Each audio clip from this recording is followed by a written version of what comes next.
Hello friends, तो आज हम लोग एक पजल को सॉल्व करेंगे। पजल हमारे लिए काफ़ी इंपॉर्टेंट बन जाती है क्योंकि अब जितने भी एग्जाम्स हैं उनमें पजल जरूर पूछा जा रहा है, क्योंकि कट ऑफ कहीं ना कहीं हाई जा रही है। उस कट ऑफ को कहीं ना कहीं थोड़ा बैलेंस करने के लिए उस पजल को पूछा जा रहा है। और पजल ऐसी चीज़ है जो थोड़ी थोड़ी हार्ड करते जा रही है लोग। तो हम लोग थोड़ी सी हार्ड पजल, थोड़ी सी, ज़्यादा नहीं, थोड़ी सी हार्ड पजल आज सॉल्व करेंगे।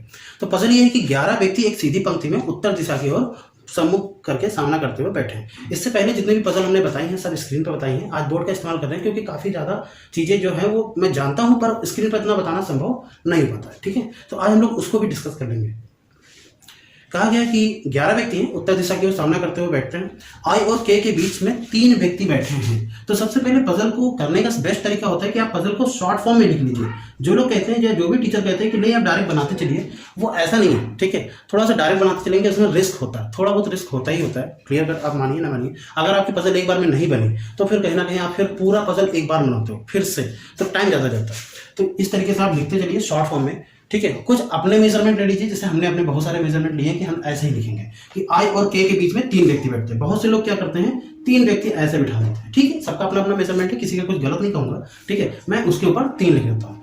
अब इसमें कहा गया है कि 2 व्यक्ति आई और एफ के बीच में बैठते हैं। ठीक है, आई और एफ के बीच में, इसी के साथ एफ बनाया और उसके बीच में 2 व्यक्ति एक साथ। ऐसे अलग से नहीं लिखा कि हमने आई और एफ के बीच में 2 व्यक्ति एक साथ, ताकि हम एक बार में जितना कम से कम पजल लिख सके वो ज्यादा बेटर है। ठीक है, और मैं थोड़ा सा इधर कर देता हूँ। ठीक है, ओके, तो आई और एफ के बीच में 2 व्यक्ति बैठते हैं। फिर कहा है और एफ किसी अंतिम छोर पर बैठा है। ठीक, ये लास्ट बैठा है, इसी में ही हम लास्ट लिखेंगे, हर बार नहीं लिखेंगे, इसी में ही लास्ट लिखेंगे। ठीक है, ई एफ के दाएं को दूसरे स्थान पर बैठा हुआ है।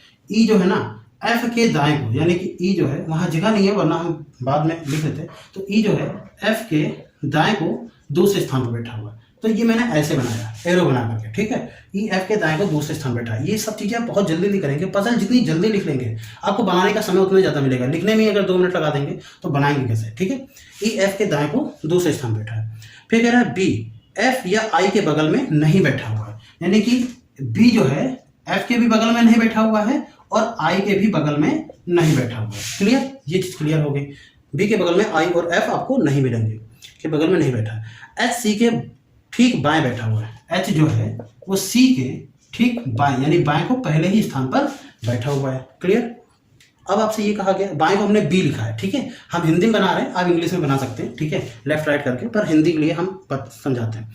ओके, आगे लिखा हुआ है डी ए और जी के दाएं ओर बैठा हुआ है, यानी कि डी जो है ना वो ए और जी के, ए एंड जी के दाएं बैठा है। कहाँ बैठा है, क्वेश्चन मार्क, हमें नहीं पता, पर दाएं बैठा है इतना पता है। ठीक है, बाएं नहीं बैठेगा। बी जे के बाएं को तीसरे स्थान पर बैठा हुआ है।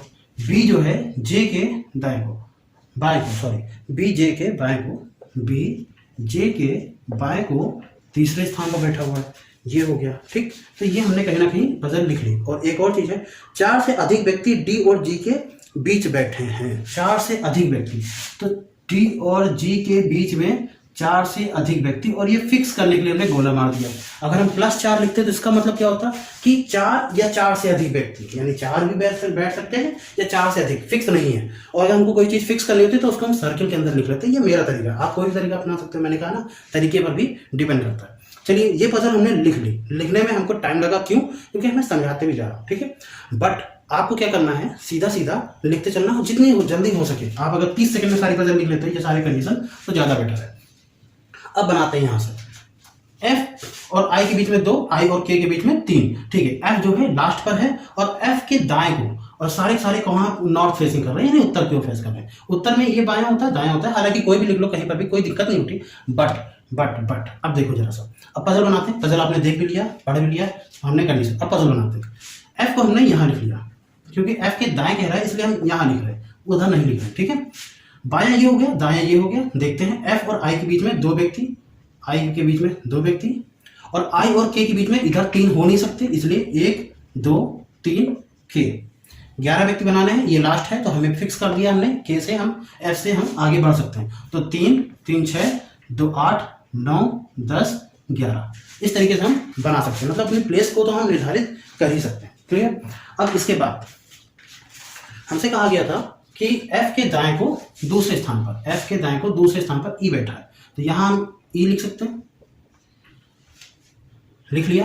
अब एफ के बगल में बी नहीं बैठेगा, यहां नहीं बी बैठेगा, आई के बगल में बी नहीं बैठेगा, यहाँ बी की कंडीशन नहीं है। और बी जो है वो जे के बाएं को तीसरे स्थान पर, यानी हम यहाँ बी बैठा सकते हैं, यहाँ भी बैठा सकते हैं, यहाँ भी बैठा सकते हैं, नहीं जे के 1 2 3 नहीं, तो कम से कम हमें यहाँ या यहाँ बैठाना होगा बी को, यही तो कंडीशन हो सकती है बी के लिए। तो अब यहाँ बी हम नहीं बैठा लेंगे, कारण क्या है, कारण क्या है, अगर हम यहाँ बी बैठा देते, चलो देखो अगर हम बी यहाँ बैठा देते, सीधी सी बात है जे यहाँ पर आ जाएगा, ठीक है। हम इन सबको फिक्स कर देते हैं क्योंकि ये हमारे फिक्स हो गए, तो हम इनको नहीं छोड़ेंगे। इसको देखो जे के बाएं को तीसरे स्थान पर ये आ गया, ठीक है। अब हमें कह रहा है कि ए और जी के दाएं, ए और जी के दाएं मतलब हमारा ए और जी यहाँ होना चाहिए। हमने ए को मान लो यहाँ बना दिया, जी को हमने यहाँ बना दिया, उसके दाएं को, और जी के कुछ कंडीशन थी जी के साथ, क्या जी और डी के बीच में 4 से अधिक, तो 1 2 3 4 डी, हमने डी मान लो यहाँ रख दिया, ठीक है।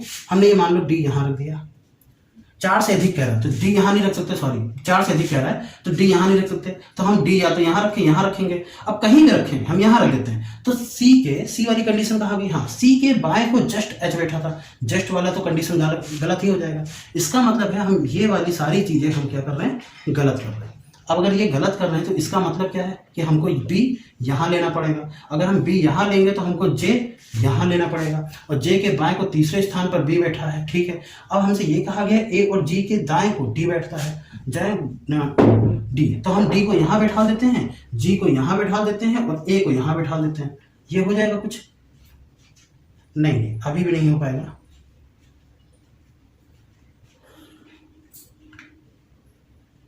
अभी भी नहीं हो पाएगा, चलो ये भी नहीं हो पाएगा, यानी कि ये भी कंडीशन हमारी क्या होगी, गलत होगी। अब हम देखो क्या कर सकते हैं, के बगल में अगर हम बी बैठा दें, यहाँ पर एक बिंदु भी था, 1 2 3 4 5 6 7 8 9 10 11, ठीक है। अब देखो, ठीक है, तो यहाँ पर हमने जे लगा दिया, ठीक। अब डी कहाँ लिखे, अब हम डी यहाँ पर चेक कर चुके हैं, अभी तक हमें डी नहीं दिखा, इसका मतलब हम डी यहाँ रख सकते हैं और कोई कंडीशन नहीं है, और कहीं भी रख रहे हैं तो हमारे लिए ये कंडीशन जो है ना वो गड़बड़ कर रही है, ये कंडीशन हमारे लिए गड़बड़ कर जाएगी। अब ये हो जाएगा सी के बाएं को एच, सी के बाएं को एच, और जी हम यहाँ लिख लेते हैं, ठीक है। और बचा हुआ क्या है, बचा हुआ कुछ बचा, ए बचा है तो वो हम यहाँ लिखेंगे, तो ये कहीं ना कहीं हमारी पजल बन के तैयार हो जाएगी। तो डी को हमने यहीं कहीं पर भी रख रहे थे हम डी को, और कहीं हम यहाँ रख के देख रहे थे, यहाँ रख के देख रहे थे, मतलब वो कहीं ना कहीं गड़बड़ हो रही थी, तो ये हमारा सही तरीका हो जाएगा। और अगर हमसे क्वेश्चन में पूछा गया था, क्या क्वेश्चन में पूछा गया था कि ए और जी के बीच में कितने व्यक्ति हैं, तो ए यहाँ रहा और जी यहाँ रहा, तो 1 2 3 4 5 6 व्यक्ति हैं, तो 6 हमारा आंसर सही हो जाएगा। आई होप सो सारी चीज़ें क्लियर होंगी आपको, ठीक है। और मिलते हैं नए वीडियो में, तब तक के लिए बाय बाय।